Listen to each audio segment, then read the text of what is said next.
పరిశుద్ధ నామమునకు మహిమ కలుగునుగాక.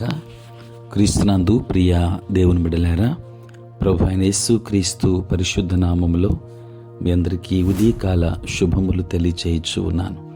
ఈ దినమంతయు మీకు మీ కుటుంబానికి దీవెనకరముగాను ఆశీర్వాదకరముగాను దేవుడు అనుగ్రహించాలని మీ కొరకై ప్రార్థిస్తూ ఉన్నాను.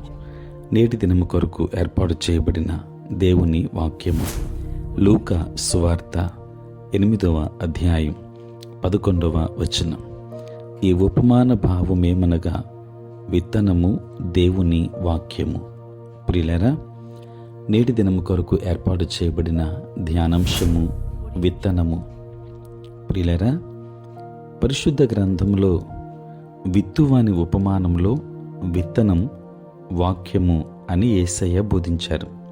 కానీ దేవుని శక్తిని విడుదల చేయక ముందు అది మన హృదయంలో నాటబడి చిగురించడానికి అనుమతించబడాలి.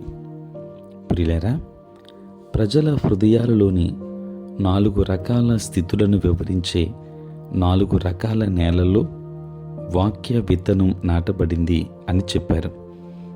వాక్యం ఎల్లప్పుడూ ఒకే విధంగా ఉంటుంది, కానీ ప్రతి వ్యక్తి హృదయపు స్థితి వేరువేరు గనుక ఫలితాలు వేరువేరుగా ఉంటాయి. ప్రియులారా, ఈ ఉపమానంలో మరేది వాక్యం కాదు గాని హృదయ స్థితియే. ఈ ఉపమానంలో మారేది వాక్యం కాదు కానీ హృదయ స్థితియే. మంచి నేలలో నాటబడిన విత్తనం వలె వాక్యం మంచి హృదయంలో నాటబడితే ఎల్లప్పుడూ పెరిగి ఫలిస్తుంది. ప్రియులారా, వాక్య విత్తనం పెరిగి పుష్పింపజేసే హృదయాన్ని ఎలా కలిగి ఉంటావు? మంచి నేల ఊరికే రాదు, దాన్ని సాగు చేయాలి. ఉపమానంలో చెప్పినట్లుగా నలుగురిలో ఒక్కరు మాత్రమే ఫలించడానికి కారణం ఇదే. ఫలించే క్రైస్తవునిగా ఉండాలంటే చాలా సమయం, ప్రయత్నం, ప్రయాసం అవసరం. క్రైస్తవ జీవితం 100 గజాల పరుగు వంటిది కాదు, కానీ 26.2 మైళ్ళ పరుగు పందెం వంటిది. టమాటాను, మొక్కజొన్నను పెంచడం కంటే గురుగులను త్వరగా పెంచడం తేలిక అని రైతు చెబుతాడు. ప్రియులారా, ఈ ఉపమానమంతటిలో ఫలాన్ని కలుగు చేసేది వాక్యమే.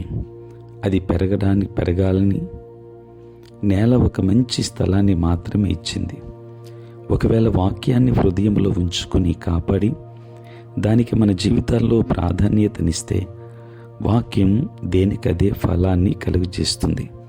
దేవుని బిడ్డలారా, ఫలించే క్రైస్తవులుగా ఉండటానికి తలంతులు, సామర్థ్యాలు లేవని భావించేలా సాతానుడు అనేకులను మోసగించాడు.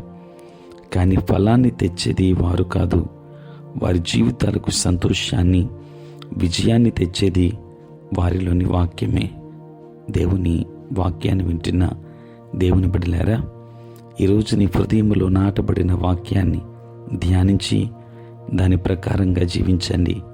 మీ హృదయంలో నాటబడిన వాక్యాన్ని కాపాడి దానిపై నిలబడితే మిగతా పనంతా వాక్యమే చేస్తుంది. కనుక దేవుని వాక్యాన్ని కలిగి ఉందాం. ఆ వాక్యం అనే విత్తనం మంచి నేల లాంటి మన హృదయాల్లో ఫలింపచేయనిద్దాం. దైవాశీర్వాదాలు పొందుకుందాం. దేవుడు మిమ్మల్ని, మీ కుటుంబాన్ని దీవించును గాక. ఆమేన్. ప్రార్థన. పరిశుద్ధుడైన తండ్రి, ప్రేమ కలిగిన ప్రభువానికి స్తోత్రాలు నాయన. రాత్రంతయు కాపాడి సంరక్షించి సుఖనిద్రను దయచేసి మా జీవితంలో మరి యొక్క నూతన దినాన్ని మేము చూడగలిగే భాగ్యాన్ని మీరు మాకు ఇచ్చారు. నీ స్తోత్రాలు. ఈ దినమంతా కూడా మీ సన్నిధి మాతో ఉంచండి నాయన. మీ ప్రసన్నత మాకు దయచేయండి. మా పనులలో, ప్రయాణములలో, పరిచర్య అంతటిలో తోడై ఉండండి. ఉద్యోగస్తులు, వ్యాపారస్తులు, కష్టపడి పని చేసుకుంటున్న బిడ్డలకు మీరు తోడై ఉండండి తండ్రి. నీ స్తోత్రాలు. పుట్టినరోజు, పెళ్లి రోజు జరుపుకొనిచున్న బిడ్డలను దీవించండి నాయన. నూతన ఆశీర్వాదాలు వారికి దయచేయండి తండ్రి. ఈ సమయంలో ప్రభువా, ప్రతిదినము ఈ ప్రాతకాలపు ఆరాధనలో ఏకీభవిస్తున్న ప్రతి ఒక్క కుటుంబాన్ని, ప్రతి ఒక్క బిడ్డను ఆశీర్వదించండి. ఈ ఉదయకాలపు ధ్యానములలో పాలుభాగస్తులు ఉన్న ప్రతి బిడ్డ మీద నీ కృపాహస్తము నుంచి ఆశీర్వదించమని, తండ్రి దిన దీవెనల చేత మమ్మల్ని నింపమని, బలహీనులైన బిడ్డలు అనేక మంది ఉన్నారు, వారికి చక్కటి ఆరోగ్యాన్ని ఇవ్వండి. సమస్యలతో ఉన్నవారు ఉన్నారు, సమాధానాన్ని ఇవ్వండి. తండ్రి నీ స్తోత్రాలు నాయన. మరొకసారి తండ్రి బిడ్డలందరినీ దీవించి నీ పరలోకపు ఆశీర్వాదాలు మెండుగా దయచేయమని యేసు నామములో ప్రార్థించి వేడుకొనుచున్నాము తండ్రి, ఆమేన్. తండ్రి, కుమార, పరిశుద్ధాత్మ త్రియేక దేవుని దీవెన సదా మీకును మీ కుటుంబానికి తోడే ఉండును గాక.